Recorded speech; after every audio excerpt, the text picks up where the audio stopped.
설씨네, 라디오. 안녕하세요. 저는 군입대를 앞두고 있는 대학생입니다. 입대 전에 너무 충격적인 소식을 듣게 되어 어떻게 해야 할지 너무 고민스럽습니다. 그 일의 시작은 분리수거 날이었습니다. 저희 아파트는 지정일에 분리수거를 합니다. 일주일 동안 모았다가 한꺼번에 버리는 방식이죠. 어느 날 같은 동에 사는 아줌마와 마주쳤습니다. 40대 중반의 돌싱의 아줌마였습니다. 제법 괜찮은 회사에 근무를 한다고 들었습니다. 성격도 좋고 얼굴도 예쁜 그런 아줌마입니다. 회사를 다녀서 그런지 잘 꾸미고 다니는 편이었죠. 그래서 나이에 비해 젊어 보이는 아줌마입니다. 저희 엄마랑도 친한 편이라 저도 아는 얼굴이었죠. 아줌마의 분리수거 박스가 너무 많아 보이더군요. 위태로워 보이길래 제가 분리수거를 도와드렸습니다. 아줌마는 엄청 좋아하시면서 고마워하셨습니다. 그 일로 인해 아줌마와 많이 친해지게 되었고 별것도 아닌데 저희 엄마에게도 칭찬을 많이 했더군요. 그 뒤로도 종종 마주치면 짐도 대신 들어주고 그랬습니다. 아줌마도 제게 맛있는 것도 사주시고 쿠폰도 보내주셨죠. 나중에는 저를 조카나 아들처럼 편하게 대하시더군요. 집에 남자의 손길이 필요하면 제게 도움을 청하셨죠. 전등을 갈거나 소파를 옮기는 등의 부탁을 하셨고, 그럴 때마다 엄청 고마워하시면서 용돈도 주셨습니다.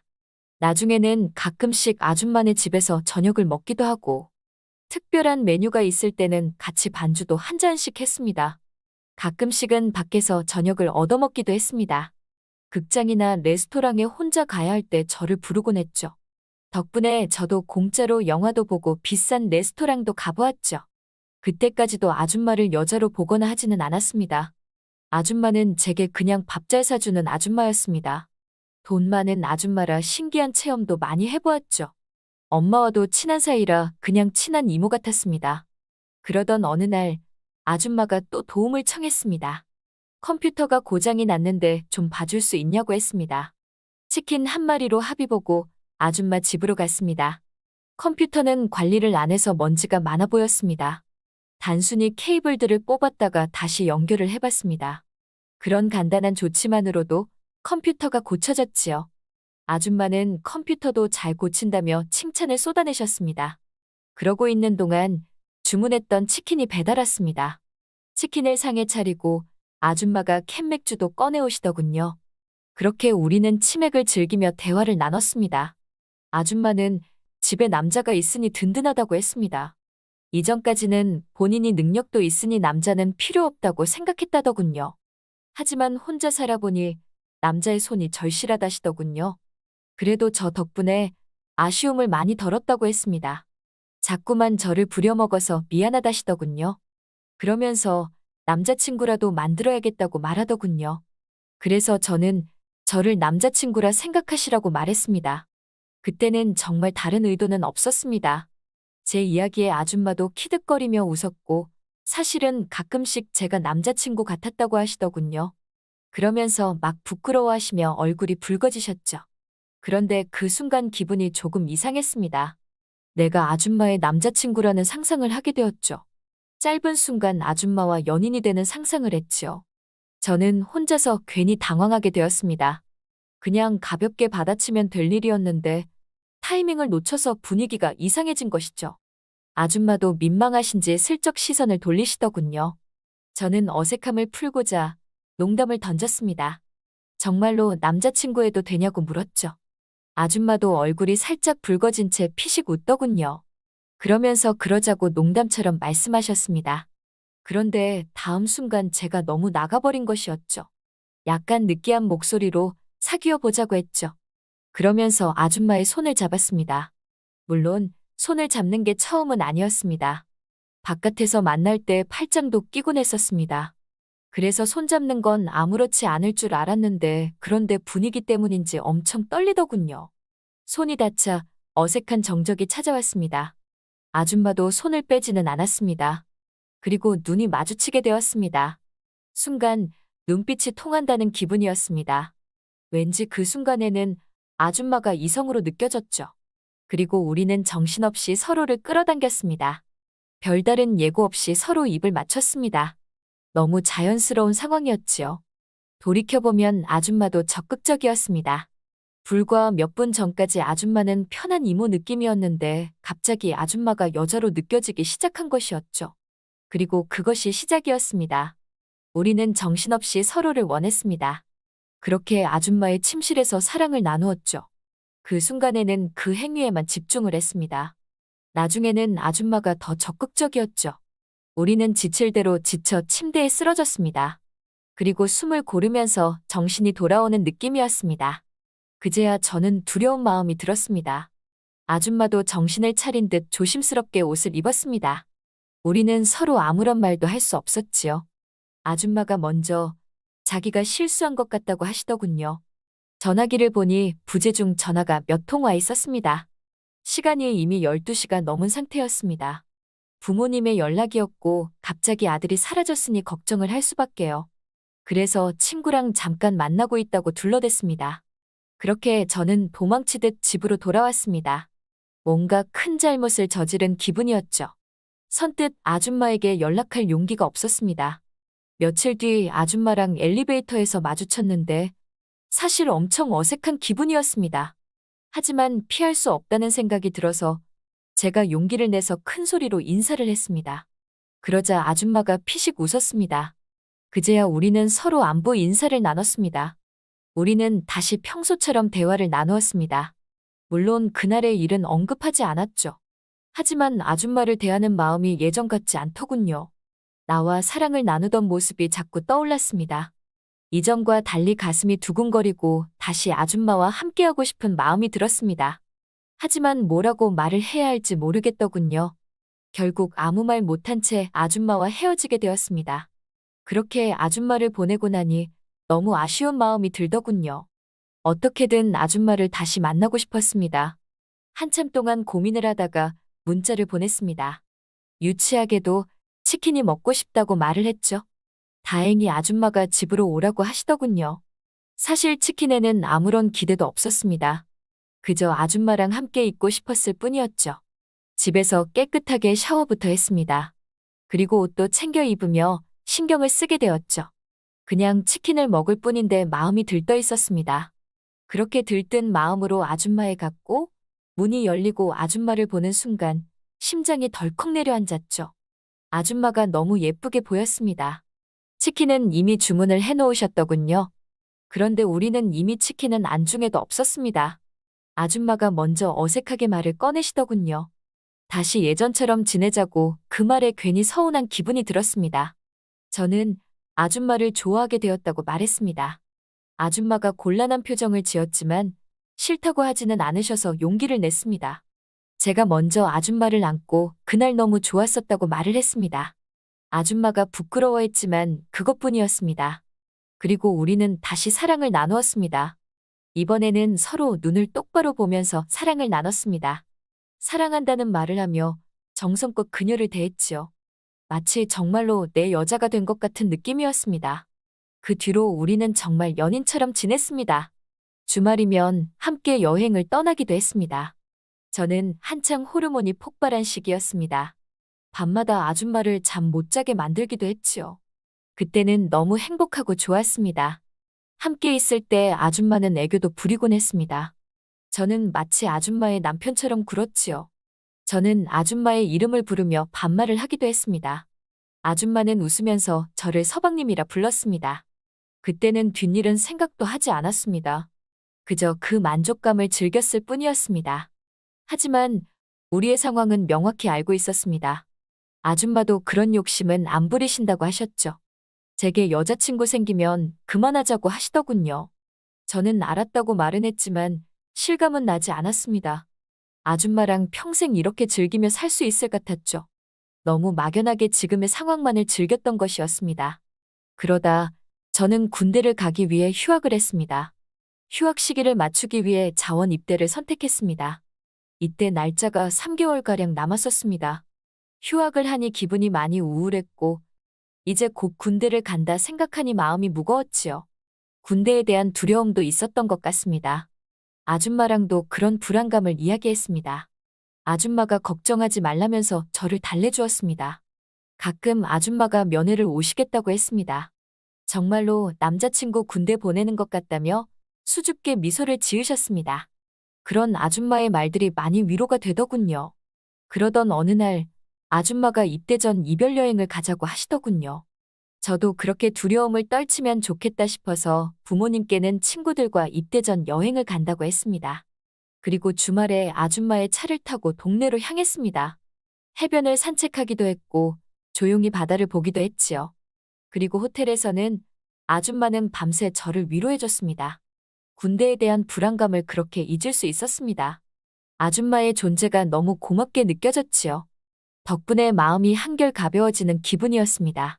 저는 고맙기도 했고 사랑스럽게 느껴지기도 해서 그래서 아침부터 아줌마를 꼭 안고 있었습니다. 아줌마는 피식 웃으며 제 기분을 물었습니다. 저는 여자친구 덕분에 좀 좋아졌다고 했더니 얼굴이 붉어지며 쑥스러워하는 그녀가 귀엽게 보였습니다. 여행을 다녀온 뒤에는 친구들을 만나러 다녔습니다. 입대 전에 친구들과도 실컷 놀고 싶은 마음이었습니다. 그리고 아줌마와도 시간을 보냈습니다. 그러다 영장이 나왔고 입대 날짜가 가까워졌습니다. 그런데 어느 날 아줌마의 표정이 어두워져 있었습니다. 제가 군대를 가는 게 서운해서 그런 줄 알았는데 하지만 아줌마는 말수도 줄었고 평소보다 소극적이었습니다. 저는 이유를 알 수 없었지만 저랑 헤어지게 되어서 그런가 보다 생각했습니다. 아줌마를 안아주면서 이유를 물었습니다. 그리고 그녀는 서랍에서 뭔가를 가져왔습니다. 두 줄이 선명한 임신 진단기였습니다. 그제야 아줌마가 임신을 했다고 고백했습니다. 저는 순간 멘붕이 왔습니다. 아줌마랑 함께하는 것이 좋았습니다. 하지만 임신이나 결혼은 생각하지 않은 게 사실입니다. 하지만 눈앞에서 임신이 현실이 되었죠. 순간 오만 가지 생각이 다 들더군요. 놀란 제가 다시 아줌마에게 물었습니다. 이제 어떻게 해야 하냐고 말이죠. 그러자 아줌마가 한숨을 다시 내쉬었습니다. 아줌마는 저를 빤히 바라보았습니다. 제게 자기와 아기를 책임질 거냐고 하셨습니다. 저는 아무 말도 못했습니다. 그동안 책임이라는 것은 생각도 해보지 못했었습니다. 그래서 더더욱 머릿속이 하얗게 변했지요. 아줌마는 농담이라며 자기가 어떻게 해보신다 하셨습니다. 정말 아무것도 생각나지 않았고 아무것도 할 수 없었죠. 그리고 입대하기 일주일 전에 아줌마를 만났습니다. 아줌마는 병원을 다녀왔다고 하시며 아무런 걱정 말라고 하셨습니다. 그 순간 왜 그렇게 눈물이 쏟아지는지 모르겠더군요. 저는 정말로 죄송하다고 사과를 했습니다. 아줌마는 괜찮다고 너무 걱정 말라고 하셨습니다. 하지만 마음이 진정이 되지 않았습니다. 그러자 그녀는 다시 농담을 던졌습니다. 저보고 이렇게 군대로 도망가냐고 놀리시더군요. 아줌마의 장난에도 마음이 무거웠습니다. 아기와 아줌마에게 죄책감이 들었습니다. 한 번도 생각하지 못한 죄책감과 후회였습니다. 아줌마는 면회는 언제 가면 되냐고 물으셨습니다. 여자친구가 된 것처럼 말을 하셨습니다. 그런데 아줌마가 더 어렵게 느껴졌습니다. 행위에는 책임이 따른다는 사실을 뼈저리게 느낀 것이었죠. 이대로 관계를 계속할 수 있을지 의문이었습니다. 책임감이 너무도 무겁게 다가왔습니다. 이제 와서 아줌마와의 관계도 부담스럽게 느껴졌습니다. 하지만 차마 그런 말을 하지 못하고 있습니다. 아줌마는 부담 가지지 말라고 하셨고 여자친구가 생길 때까지만이라고 하셨지만 하지만 무거운 책임감을 떨쳐버릴 수 없었습니다. 아줌마와 정식으로 교제를 할까도 생각했지만 하지만 서로에게 부담스러운 것도 사실입니다. 저는 어떻게 해야 할까요? 군대에 있는 동안 생각을 많이 해봐야겠습니다. 안녕하세요. 우선 간단히 배경 설명을 하자면 저희는 이제 갑돌 지난 아이를 키우고 있는 결혼 3년 차 부부입니다. 서울에서 살고 있고 남편은 작은 사업체 하나 운영하고 있어요. 전 오래 했던 직장 생활을 결혼과 임신 그리고 한 번의 유산 후에 그만두었고 지금은 전업주부로 육아를 도맡아 하고 있습니다. 시댁은 부산이고 아버님은 올 초에 퇴직을 하셨고 어머님은 작은 가게를 운영하시다가 이래저래 장사가 잘 안 돼서 이번에 가게를 내놓으셨더라고요. 문제는 어머님은 본인 성격이 호탕하다고 하시는데 그 얘기인 즉슨 본인은 하고픈 말은 있는 그대로 다 하는 타입이라는 겁니다. 불같은 면도 있고 사투리의 특성 때문인지 말투가 좀 공격적이어서 불편할 때가 많습니다. 이런 부분이 저와는 잘 안 맞는데 전 필터링 없이 기분대로 얘기하면서 남한테 상처 주는 줄도 모르고 본인이 쿨하다라고 생각하는 사람을 싫어합니다. 결혼 전에도 제게 몇 번 실수하셔서 제가 울고 결혼 안에 못하네 해서 어머님이 잘못 인정하시고 사과도 하셨습니다. 그리고 뭔가에 집착하시면 본인 뜻대로 관찰하려고 고집을 부리고 그걸 따르지 않으면 불같이 화내면서 소리 지르고 쏘아붙이는 통에 저도 그냥 참지 말고 엎어버릴까 했던 적이 한두 번이 아닙니다. 예를 들면 어머님은 진짜 독실한 천주교 신자이신데 어디서 미신을 듣고 오셔서 그걸 우리 보고 따르라고 합니다. 예를 들어 신혼부부 침대에 부모들이 먼저 자야 앞으로 부부가 잘 산다는 겁니다. 세상에 어디서 듣도 보도 못한 미신을 듣고 결혼식 전날에 올라오셔서는 저희를 호텔로 내보내고 저희 침대에서 결국 어머님 아버님이 주무셨습니다. 결혼식 전날에 말이죠. 너무 열받고 어이없고 그런 거 하나 커버치지 못하는 신랑한테도 화가 나서 신랑하고 호텔에서 자면서 말 한마디 안 하고 밤새 한숨만 푹푹 쉬며 잠 한숨 못 잤습니다. 그 일 때문에 결혼식 당일날도 신랑하고 냉랭하였고 진짜 생각하면 열받아서 돌아버리겠습니다. 그리고 저희는 시가와 친정으로부터 그 어떤 금전적 지원도 받지 않았습니다. 또 무교인 저한테 성당 나가라, 세례받아라 계속 말씀하시기에 그때마다 어물쩍 넘어가기도 그렇고 어머님 성격을 알고 있기 때문에 성당에서 6개월 동안 교육받고 임신 중에도 세례도 받아서 성당 스트레스는 어느 정도 일단락됐습니다. 사실 무교인 제가 이렇게까지 한 것도 최대한 어머님과 트러블 없이 잘 지내고 싶었고 노력하는 모습도 보여드리고 싶었기 때문이에요. 여튼 그 이후에도 어머님이 제 생일을 챙겨주고 싶으시다면서 제발 안 그러셔도 되는데 굳이 아버님과 아가씨와 같이 저희 집에 오셨고 신혼집은 18평 정도로 좀 좁았어요. 어머님은 장을 보아서 제 생일을 차려주시겠다는 겁니다. 그때 제가 임신 4개월이었고 계속 출혈이 있어서 입원도 했었고 안정을 취해야 하는 상황이었는데도 그런데 다들 아시다시피 시댁 식구들이 집에 오면 제가 가만히 있을 수 있나요? 저희 집 주방에서 음식을 하는데 제가 가만히 있을 수가 없잖아요. 심지어 어머님은 음식을 잘하시는 편이 아니어서 미역국도 제가 끓였습니다. LA 갈비를 갈비 양념이 아닌 굴소스 2병을 들이부어서 너무 짜서 제대로 먹지 못했던 해프닝도 있었죠. 전복 부치고 이것저것 음식하는데 저도 같이 할 수밖에 없지 않겠어요. 그렇게 힘들고 불편한 생일을 보내고 저희가 잡아들인 호텔에서 주무시고 가셨습니다. 저희 집에 방이 없어서 오실 때마다 호텔방 잡아드려야 해요. 그때마다 20만 원씩 깨지고 문제는 그 다음 달이 아버님 생신인데 남편이 부산에 일도 있고 겸사겸사 내려가서 외식하면서 가볍게 축하해드리려고 했습니다. 그런데 어머님이 같이 장을 보자 해서 장을 보는데 무슨 명절 음식 준비하는 줄 알았습니다. 다음 날 아침에 꼭두새벽에 일어나서 전 부치고 음식같이 하는데 그때가 임신 5개월 때 방에서 자고 있는 신랑이 어찌나 밉고 짜증나던지 그래서 신랑한테 매번 생일마다 이렇게 하냐고 물었더니 아니라고 처음이라고 내가 며느리로 들어오고서 일부러 그러시는 것 같다고 어머님도 민망하고 힘드셨는지 그냥 첫 해에만 이렇게 하자 말씀하시더라고요. 그런데 더 문제는 그 다음 달 어머님 생신이었습니다.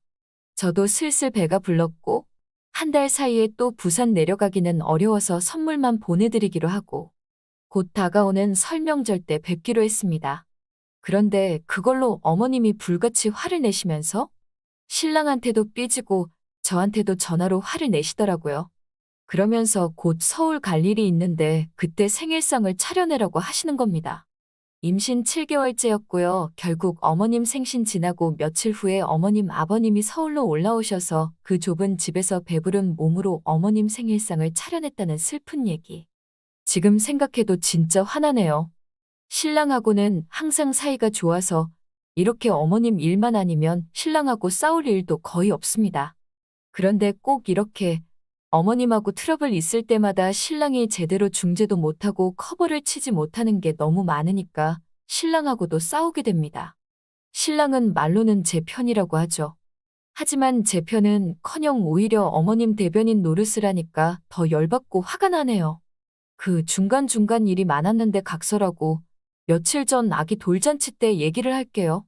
감기 때문에 한다 만다 하다가 직계가족끼리만 하기로 하고 한 일주일 동안 벼락치기로 개고생하면서 혼자서 돌잔치 준비를 다 했습니다. 작게 준비하는데도 육아하면서 준비하니 어찌나 힘들고 스트레스 받는지 눈에 실핏줄이 다 터져서 토끼눈이 되더라고요. 호텔에 예약해놓고 대부분의 준비는 마쳤는데 세종시에 사는 저희 친정엄마가 파킨슨 때문에 몸이 안 좋으셔서 결국 돌잔치에 못 오시게 됐어요. 오빠도 일이 겹쳐서 못 오게 되어서 결국 저희 친정 쪽은 아무도 못 오시게 돼요.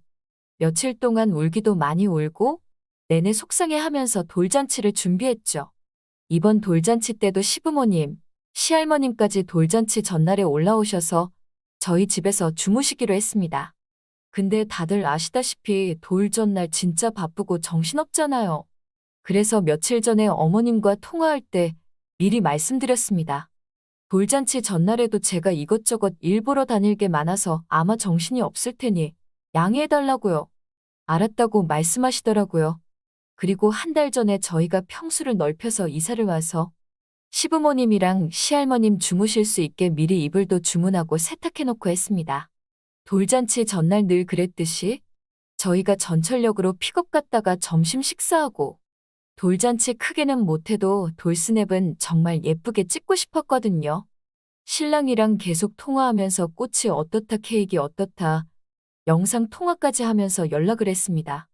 그리고 저녁은 어머님이 먼저 빵을 사갈 테니 빵으로 간단히 먹자 하셔서 네 알겠습니다 했지요. 전 신랑한테 앞으로 시간이 좀 더 걸릴 것 같다. 내일 내가 입을 드레스가 생각보다 너무 타이트해서 나온 김에 옷을 좀 사서 들어가야 할 것 같다. 먼저 저녁 먹고 있어라. 이렇게 얘기를 해놨어요. 그런데 저녁 8시경에 집에 들어가니 어머님, 아버님, 할머님, 아가씨가 소파에 쭈르륵 앉아서는 다 정색을 하고 있는 겁니다. 그러더니 어머님이 대뜸 너 이리 와봐라 하시는 거예요. 그러면서 너는 말도 없이 이렇게 늦으면 어떻게 하냐며 잡아먹을 듯한 표정과 말투로 저를 크게 혼내시더라고요. 어이가 없어서 신랑한테 전화해서 다 말씀드리지 않았냐고. 어머님 계속 같이 계시니까 당연히 전달된 거 아니냐고 했더니 그래도 따로 전화해서 얘기를 해야 하는 거 아니냐고 언성을 더 높이시는 겁니다. 저 하나를 세워두고 시댁 사람들이 소파에 쭈르륵 앉아서는 보란듯이 호되게 혼을 내는데 너무 열받았지만 참고 저도 변명을 좀 해도 될까요? 라고 했더니 하지 마시면서 딱 잘라내더라고요. 더 열받는 건 그때 신랑은 아기 재우러 안방에 들어간 모양인데 이 소리 다 듣고도 가만히 있었다는 겁니다. 저 혼자서 밖에서 그 수치를 당하고 있는데도 말이죠. 아니 다들 밖에 나가서 각자 일 보고 있었던 거고 어머님 들어오신 시간보다 1시간 늦었을 뿐이에요. 그게 그렇게 잘못한 일인가요? 제가 밖에서 놀고 있었나요? 어디에서 뭐 하고 있는지 남편 통해서 다 말했고 제가 어디에서 뭐 하고 있는지 남편 통해서 들었는데 직접 연락하지 않은 게 죄라면서 저보다도 나이 어린 아가씨도 있는데 그 앞에 세워두고 저를 그렇게 쥐잡듯 잡아야 하는 거냐고요? 누가 보면 제가 진짜 큰 죄라도 지은 줄 알겠더라고요. 너무 열받고 어이없지만 일단 내일 돌잔치는 잘 치러야 하기에 그냥 제가 죄송합니다 하고 일단락지었습니다. 그리고 저는 아기 이유식 만드느라 밤늦게까지 주방에서 분주하게 일하는데 어머님이 와서는 내일 아침은 어떡할래 하시는 거예요. 저는 계속 쉬지도 못하고 일하고 있는 거 뻔히 알면서 말이에요.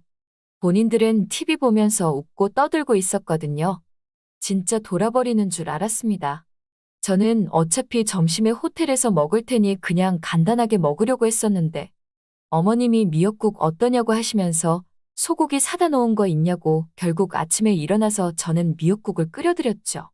시댁 식구들 미역국에 돈가스 에어프라이기 돌려서 아침 차려드리고 저는 밥도 못 먹고 바로 갔습니다. 그렇게 돌잔치가 끝나고 출산 후에 안 빠지던 살이 쏙 빠지더군요. 진짜 더 열받는 건 신랑입니다. 돌잔치 전날 이유식 다 만들고 자러 들어가는데 신랑이 차가운 말투로 할 말 없냐는 거예요.